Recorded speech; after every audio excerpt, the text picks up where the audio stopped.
chers Bubble Lovers, ici Rosalie en direct du Salon international de l'alimentaire. On est en direct du parc des expositions de Villepinte. Donc c'est le salon majeur du monde actuellement. C'est un rendez-vous qui a lieu tous les 2 ans où tous les distributeurs, les fournisseurs, mais aussi tous les innovateurs du monde de l'agroalimentaire se retrouvent. Donc c'est un vrai laboratoire d'idées, d'innovation qui permettent à tout à chacun, des artisans, des commerçants, des restaurateurs, mais aussi des créateurs de concepts, de venir ici trouver les dernières idées pour pouvoir mettre en œuvre toutes ces belles choses à l'intérieur de leur business. Mais on n'est pas là que pour ça non plus. On va aussi découvrir comment gérer la relation avec ses fournisseurs, parce que je vais ici rencontrer mes fournisseurs historiques dans le monde du bubble tea. Et je vais aussi en fait vous donner quelques tips au niveau des tendances qu'il faudra appliquer également pour vos business. Donc restez bien jusqu'à la fin pour pouvoir avoir tous ces conseils qui pourront vous aider vous aussi à lancer votre propre business. Si vous voulez aller plus en profondeur, n'oubliez pas, mon programme est là pour vous accompagner, Bubble Fever Academy. Très important, n'oubliez pas, abonnez-vous. Si vous voulez avoir plus de contenu, pour vous donner plus de tips et de conseils, faites-le moi savoir en commentaire et partagez aussi, c'est important. Moi je peux pas le savoir, donc lâchez-le, ok, ce petit commentaire. Allez. Donc le ciel, c'est le salon international de l'agroalimentaire. C'est juste énorme. Tu as tous ces halls là qui sont dédiés, tu en as 8. Et celui qui nous intéresse plus précisément, c'est celui-ci. Tout ce qui est boissons. Donc c'est là qu'on va avoir les spiritueux, les boissons non alcoolisées, les boissons chaudes également. Ici, on est dans la catégorie protéines animales. Ici, tu as les produits laitiers. Là, tu as tout ce qui est entre guillemets céréales, légumineuses. Et tu vas avoir toute la partie comment dire, produits surgelés, les produits traiteurs. Moi, je venais grave ici. Moi, c'était mes deux catégories. J'étais dans tout ce qui était, à l'époque, quand j'étais chez Carrefour, je visitais grave ceux-là. Et j'avais jamais le temps pour visiter les autres catégories, parce que c'est énorme. Ça dure 5 jours. Donc tu peux passer en fait des jours à visiter tout ça. Prêt à consommer, ça c'est pas mal. Et tout ce qui est produits sucrés et épicerie, ça peut nous intéresser pour les concepts de Bubble Tea Bar. On va aller jeter un coup d'œil. C'est énorme hein, quand même. Là, on est juste dans les protéines animales, mais moi, toutes les catégories m'ont toujours fasciné. Moi, je suis passionnée d'agroalimentaire. Et le fait d'observer un peu toutes les manœuvres, parce que c'est du marketing. Là, c'est un salon qui est vraiment dédié aux professionnels. Donc, les traiteurs, les restaurateurs, les distributeurs, les fournisseurs se retrouvent tous ici. Et ce qui est génial, c'est qu'ils rivalisent tous en termes d'ingénierie, de merchandising pour vraiment attirer le regard et faire en sorte d'avoir des propositions. Mais là, les deals, c'est des deals à des dizaines de milliers, centaines de milliers d'euros. Donc le but, c'est que lorsque moi j'étais acheteuse, c'était de découvrir des fournisseurs et pour eux, c'était vraiment le jackpot quand ils arrivaient à avoir un distributeur qui les référençait pour pouvoir distribuer leurs produits. C'est le rêve de tous hein, quand ils viennent ici. Oh, regardez les cuisses de jambon là. Et là, c'est toute la partie salaison. Moi, chorizo, omelette, regarde. Ça j'adore. Bonjour. ¿Hablas español? Sí. Sí. Me encantó mucho la idioma español. El picante. Sí. Vamos a gustar. Vamos a gustar un poquito. Claro, hombre, hay que aprovechar además ya Sí. empieza a haber hambre. Está bueno. Antes estaba como comprador para Carrefour. Antes. Sí, durante 7 años. Pero ahora no es lo mismo. Trabajo en el dominio de bola de cha, bubble tea. Sí, bubble tea.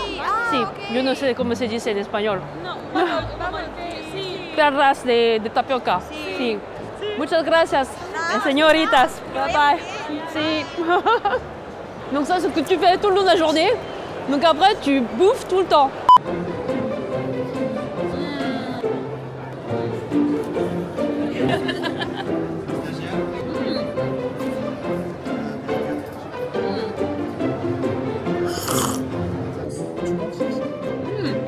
Souvenir. T'en as pris C'est pour ça que deux. j'ai mis la balise, tu vois.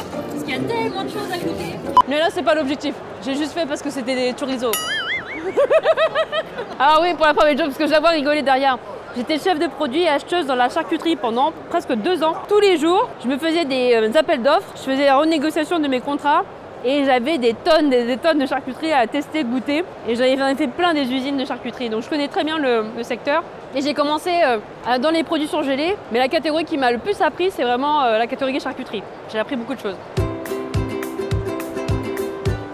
Ah, hippopotamus. Hey, c'est là que j'avais mon stand Bubble Fever quand on était sur la Japan Expo. Je me rappelle, on était situé juste ici, on avait notre 3e Bubble Tea Bar là-bas. Je reconnais en fait le hall, ça y est, je reconnais là, les lieux. Donc là en fait on est ici et je pense que le hall 6, On est là, on est au hall 5A. C'est quand même, ça va commencer à avoir de nouveaux produits à déguster. Ils sont déjà présentés dans le ciel innovation. Et quelques produits, ils sont les déguster. Ah oui? Bah on y va alors. Au détour des stands, on a eu la belle surprise d'être arrêté par une hôtesse. Elle nous a proposé de participer à un atelier spécial, et pas n'importe lequel, le Sial Taste. Une occasion unique de découvrir et déguster une sélection des 100 produits dits les plus innovants du salon. Voilà, Korean, yes, sauce Korean. On a eu une sélection variée de produits. D'abord, on a découvert une boisson coréenne, le Milky Zero, sans sucre, assez originale, mais pas vraiment pour que j'y revienne. Célèbre. On ne sent pas du tout le... Ah si, ça fait Actimel. T'as une petite pointe de lait légère mais à la fin. Et c'est curieux, c'est marrant. Puis les mini madeleines Saint-Michel au pesto basilic avaient une saveur agréable, mais à mes yeux, ça ne relevait pas vraiment de l'innovation. On a poursuivi avec la biscuiterie de l'abbaye qui propose des billes de Roquefort AOP, plutôt bonnes avec une texture de graissin en forme de billes, mais là encore, franchement rien de révolutionnaire. Ensuite, pour le mochi au goût bubble tea, la combinaison de deux produits dits à la mode ou tendance. Bubble tea is the big trend.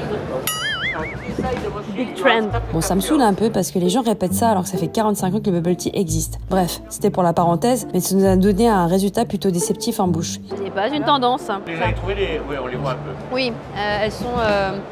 c'est pas la texture vraiment des perles de tapioca fraîches. On a le goût, mais c'est pas tout à fait la cible. D'accord, très bien. C'est réconfortant. Comfort food. La marque Spirits of Virtue m'a intriguée avec son positionnement sur les alcools forts non alcoolisés. La couleur, l'odeur et même le goût étaient là et c'était assez particulier. Vous avez compris, ce qui m'a frappé, c'est la complexité de l'innovation dans ce secteur. Entre l'innovation de rupture et l'innovation plus douce, comme une simple déclinaison de parfum, on a des niveaux d'impact et de pertinence très différents. Mais je reconnais l'effort des industriels pour se réinventer constamment, malgré les défis que ça implique, parce que innover, c'est aussi prendre des gros risques financiers et faire face aux incertitudes du marché. Même si innovation ne rime pas toujours avec croissance, elle reste essentielle pour occuper le terrain et faire avancer son business. Assez énorme. Bon, là je vous fais le débrief. On est arrivé ici avec Anusson, on n'a même pas eu le temps de se repérer pour retrouver la section boisson. On est arrivé ici sur le pôle Sial Innovation, qui a pour objectif de montrer les dernières innovations alimentaires. Dans cette sélection-là, je le dis clairement, c'est toujours difficile lorsqu'on décide d'aller sur un produit comme le bubble tea qui a énormément de marqueurs en termes de goût ou de texture, d'essayer de s'en rapprocher avec un produit goût bubble tea. Mais pour des gens qui sont puristes comme moi, c'est plus compliqué. Donc voilà, mais en tout cas c'est sympa. C'est cool de voir que le bubble tea se démocratise de plein de manières. Donc on va découvrir ce qui va se proposer vraiment dans la partie boisson et on va aller découvrir ça. Donc c'est par là-bas, hall 5A. En traversant les halls, on se retrouve plongé dans un univers où chaque stand rivalise d'ingéniosité et de créativité pour capter l'attention des visiteurs. Il y a tant à voir, à découvrir et à apprendre qu'on ne sait même plus où donner de la tête. Les entreprises, elles se surpassent pour présenter leurs produits sur leurs meilleurs jours, avec des concepts visuels super percutants et des dégustations attrayantes et une foule de démonstrations interactives. Ce qui rend vraiment l'agroalimentaire si unique, c'est qu'il s'agit de nourriture. Et la nourriture, ça crée toujours des liens. L'enjeu pour les industriels, souvent quand on est sur un monoproduit, c'est de chercher à toujours innover en proposant des nouveaux goûts. Et la difficulté, c'est que tu dois en faire beaucoup pour arriver à générer des gros chiffres d'affaires. Souvent, c'est toujours les 20-80, mais tu es obligé, pour montrer au marché que tu es une figure d'autorité, de toujours innover. Et souvent, dans toutes les innovations, tu auras vraiment un tout petit pourcentage qui va passer le test au niveau volume et consommation achat, quoi. En général, c'est une première fois, mais tu vas pas souvent réacheter et c'est ça l'enjeu pour les industriels. On sent une vraie convivialité dans les échanges, vraiment les moments où les saveurs rapprochent les gens, là tu le perçois carrément, que tu sois professionnel ou simple curieux, on est vraiment dans un partage de gourmandise et ça transcende clairement les barrières commerciales. Ici, les idées elles fusent et l'énergie collective elle est palpable. Chacun espère en vérité que ces innovations toucheront leur public et que ça deviendra des futurs succès. En fait, il y a plein d'opérateurs comme ça, tu vois, qui cherchent à trouver des solutions pour avoir des débouchés. Donc, tu vois, même si c'est des petits opérateurs, ils cherchent quand même, tu vois, à se faire connaître comme ça. Et tu sais jamais, tu peux connecter avec quelqu'un de ta taille ou voir quelqu'un de peu plus grand et ça peut vite faire des leviers de croissance incroyables.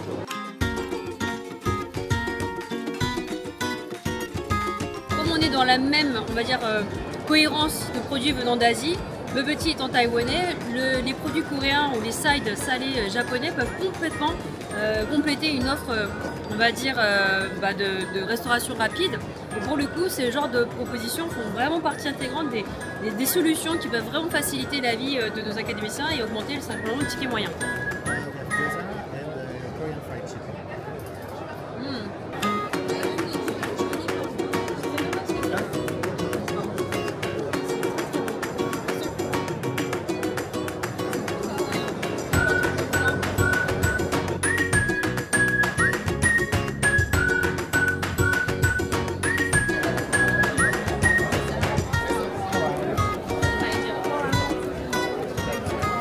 Maintenant, le deuxième objectif, c'est vraiment d'aller voir les fournisseurs historiques de Bubble Fever qui m'ont accompagné pendant ces 16 dernières années. Ce qui est important, c'est qu'on ne coupe pas véritablement les ponts, même si j'arrête de distribuer leurs produits. Ça ne signifie pas que la relation elle s'arrête là, bien au contraire. C'est important de capitaliser sur ces relations-là et surtout d'être honnête dans la démarche et de la vision stratégique. Parce qu'en réalité, ces relations solides, elles peuvent vous donner d'autres perspectives. Le tout étant de partager justement cette vision-là et de voir de quelle manière on peut combiner les intérêts communs pour avancer plus loin. Dans la stratégie de travailler avec des fournisseurs de choix, c'est aussi en ça qu'il faut comprendre que la qualité des produits, c'est important. Mais le plus important encore, c'est la relation humaine que vous établissez avec ces individus. Comme je le dis très souvent, derrière chaque entreprise, tu as des êtres humains, tu as des hommes, tu as des femmes. Et ça, c'est super important, c'est ce qui permet d'avancer plus loin dans ton business et d'avoir vraiment une vision commune. C'est en ça que je vais partager toutes ces clés-là. On va découvrir l'univers justement de ce bubble tea là, donc capitaliser sur ces relations humaines qui sont très importantes. Avec mes fournisseurs, nous avons longuement échangé sur l'évolution rapide du marché du bubble tea, tant en France qu'à l'international. Nous avons parlé des nouvelles tendances qui façonnent ce secteur en pleine mutation, des attentes des consommateurs, mais aussi des défis et des opportunités qui se présentent. J'ai également profité de cette occasion pour leur partager ma décision stratégique de réorienter mon activité. Parce que oui, après des années passées dans la distribution, j'ai choisi de me consacrer pleinement au coaching pour aider les futurs entrepreneurs à s'ancrer durablement dans ce marché en pleine effervescence. Et je peux vous assurer, tout est encore à construire. Tous les fournisseurs taïwanais se sont mis à faire des kits bubble tea. Ah là là, ils se sont réveillés bien plus trop tard par rapport au marché, mais le problème, c'est que souvent en termes d'exécution, ça n'a absolument pas le même niveau qu'un bubble tea authentique. Et beaucoup de gens réfléchissent à comment rendre le produit déjà consommable. Et le problème, c'est qu'ils veulent éviter l'étape de préparation, d'assemblage comme un mojito, et ils veulent en fait aller sur la canette comme le coca. Et on va tester, regarde, il y en a devant moi là. Alors il y a le petit arôme de thé noir à l'arrière, de backtaste. C'est plus de l'eau, alors ça va pas du tout les verres.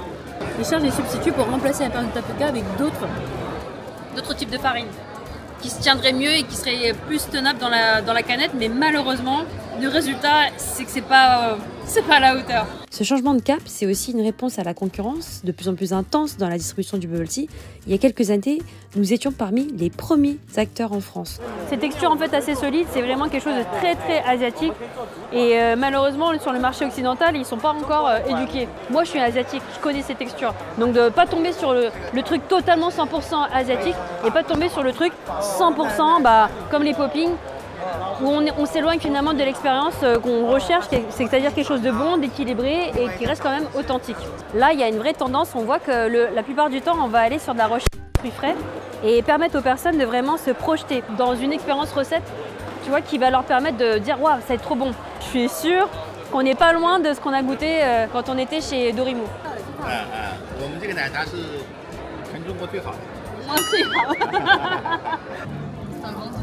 Déjà en Chine et voilà, là ils essayent de s'intégrer un peu sur le marché européen et on a tout notre produit ancienne. T'as goûté du coup alors? Ça a donné quoi tout à l'heure? C'est pas bon parce qu'en fait c'est pas adapté. C'est pour ça qu'il faut connaître les produits bruts et ensuite les réadapter. En fait c'est ça le problème, c'est que quand on est sur on peut avoir des produits, il peut y avoir le débit, mais si c'est pas adapté au goût et au marché, on a un gros écart. Donc ça vaut le coup de tester, mais à notre manière, avec notre cahier des charges. Oh my god, j'ai une décharge de sucre dans la gueule, là, ça m'a... Aujourd'hui, le secteur attire près d'une 50aine d'opérateurs européens, taïwanais, italiens, turcs, chinois, bref. Chacun cherche à faire sa place dans cet écosystème qui fait de la croissance tous les ans à 2 chiffres. Donc cet afflux de nouveaux acteurs transforme les relations commerciales en partenariats stratégiques et nos décisions, nos choix devient deviennent une opportunité pour innover et se différencier. Donc l'adaptation, elle est vitale et il faut créer des alliances authentiques et solides pour répondre à une demande de plus en plus exigeante et qui veut toujours plus de qualité. C'est aussi dans cette dynamique que je vous invite à réfléchir, observer et à intégrer ces évolutions dans vos propres business. Alors là, c'est une enseigne qui est super intéressante. C'est pas une enseigne, c'est un distributeur italien qui à la base était spécialisé dans les sirops de fruits. Donc c'est un fabricant historique de sirops et ils ont décidé, il y a 2 ou 3 années de ça, d'investir le marché des perles d'alginate, donc des popping boba. Donc c'est assez exceptionnel. C'est l'un des premiers opérateurs qui a vraiment travaillé son marketing sur les réseaux sociaux, qui a percé et qui met en avant justement son expertise au niveau des sirops pour proposer vraiment des popping boba d'origine européenne, donc italienne. Donc c'est made in Italy et c'est la première fois que je vais découvrir leur gamme. Donc je suis assez curieuse. Donc je sais qu'ils travaillent beaucoup avec les produits naturels, c'est normal. Ils sont avec les codes du marché plutôt européen. On est sur la commission belge, hein, donc commission européenne. Donc c'est intéressant, on voit que les colorants sur les popping, ils sont beaucoup plus naturels. It's not sweet, it's really soft. Yeah. It's another proposition of bubble tea. It's not really bubble tea. It's because you don't really have tea in your mix, right? Oh yeah, you only... Okay. Thank you really for the presentation and also I have a better understanding about what you're proposing. C'est ça qui est dommage, c'est qu'en fait je pense qu'ils aiment l'essence du produit, ils ont vu le truc, ils ont fait un vrai truc puisqu'ils sont allés au bout, ils se sont engagés, mais je trouve qu'on n'est plus du tout dans l'expérience de la boisson. Je peux pas dire que c'est dégueulasse, c'est pas bon, c'est carrément une proposition, donc ça fait hors sujet. C'est juste qu'encore une fois, ça rejoint un peu la vidéo réaction où je dis, tu utilises une appellation qui s'appelle bubble tea, et en fait ça dupe vachement quoi. C'est là où ça me dérange. Mais en soi, je reconnais quand même le côté entrepreneurial. C'est fort ce qu'ils ont fait. Franchement, de diversifier leur activité, de sortir du sirop et de faire un truc comme ça, faut y aller quand même. Faut de l'audace. Faut en parler quoi. Le bubble tea, c'est devenu tout simplement un basique.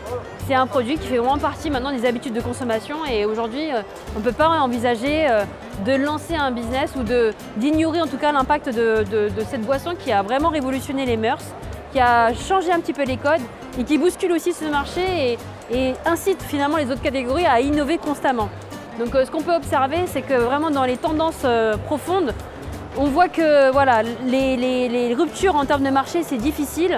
Donc les gens tentent plutôt à ramener plus de naturalité, plus d'authenticité, à chercher vraiment à créer une expérience dans leur expérience, dans le business. Là, tu vois, on a vu avec Arnaud, avec ses pop-corn, voilà, c'est de créer vraiment des liens, c'est de rester sur des circuits courts, essayer de travailler vraiment avec des opérateurs qui comprennent ces valeurs-là.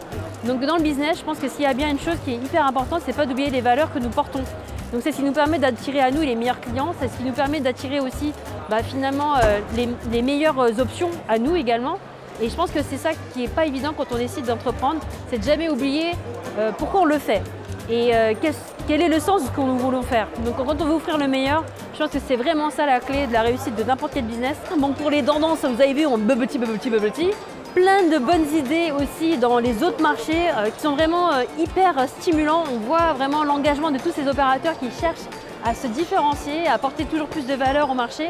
Moi j'adore, ça me requinque, c'est épuisant. Franchement, faire le ciel c'est très très long, mais c'est génial. Je vous recommande à tous de sortir un petit peu de votre quotidien, de prendre le temps, de lever la tête et d'observer autour de vous.